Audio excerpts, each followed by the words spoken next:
Hi, I'm Clint with Liberty Systems. If your business is running SAP Extended Warehouse Management or SAP EWM, I want to quickly walk you through things we see all the time and how to fix it.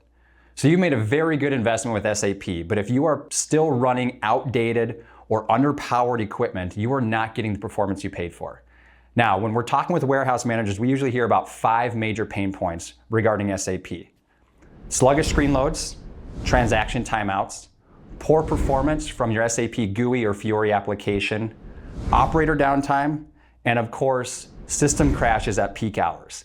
Now these of course can cause huge drain on your resources as well as be a major source of frustration.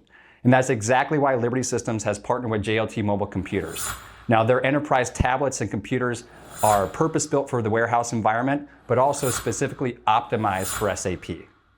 So if you're an SAP user and you want to just test the functionality behind these JLT computers or tablets, reach out to Liberty Systems. We would love to talk through a use case with you, send you an evaluation unit free of charge for 30 days. We hope to hear from you soon.